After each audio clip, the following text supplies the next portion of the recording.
Did you know that for just about every passage of Scripture, there are literally thousands of interpretive choices?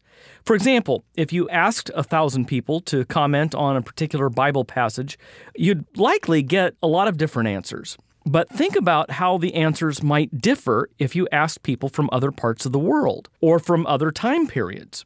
Yet for each passage of Scripture, there is still one interpretation that's better than the others. So how can we know if we're reading and interpreting the Bible correctly? Well, first, engage the text. Read and reread the Bible for the rest of your life. Keep engaging the text even when you don't quite understand what's going on. It may take time, but stick with it. And as you're reading, be sure to seek out the help of others, particularly those who've made the study of the Bible their life's calling. The most important place to engage the text with others on a regular basis is during the weekly sermon by a trained pastor.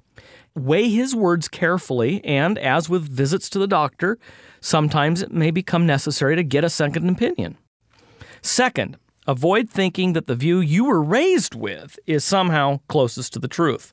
The fact is, everyone is likely to think this way because we've all grown accustomed to the views we received in childhood, so they're comfortable to us. Rather than assuming that your particular church or denomination has all right answers, think through the answers that you've been given to see if they're consistent with the Bible's overall message. Third, challenge yourself to become familiar with the views of Christians from other times and places.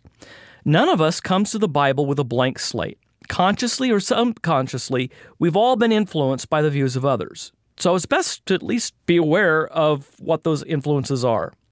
Being confronted with interpretations other than your own can also help you to see the Bible in an entirely new light, and can also challenge you to think through the beliefs of your own tradition that you may have taken for granted.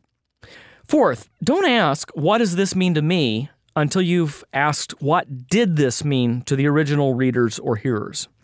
To put it succinctly, the text can often mean many things to many different people, but the important thing is to discover what the words actually meant in their original historical context. Finally, don't read the Bible as if it's primarily a collection of rules and regulations for your self-improvement project. In John 5:39, Jesus told the religious leaders of his day, "You seek the Scriptures thinking that in them you have life, but these Scriptures testify about me." Sometimes it's not easy to figure out the meaning or purpose of a given biblical passage. But as with working on a puzzle, it's easier to figure out the individual pieces when you look at the box top. Once we understand that Christ and the unfolding drama of redemption is that box top, that's the heart of the biblical message, then and only then can we learn what it means to live a life worthy of His calling and to do this out of sheer gratitude for all that we've been given. So, 1, engage the text often and with others. 2, don't assume that you already have all the right answers. 3, expose yourself to the views of Christians from other times and places. 4, focus on the meaning of the text in its original context. And finally, don't forget to look at the box top. Remember that the Bible isn't chiefly about you, but Christ. I'm Mike Horton for the White Horse Inn.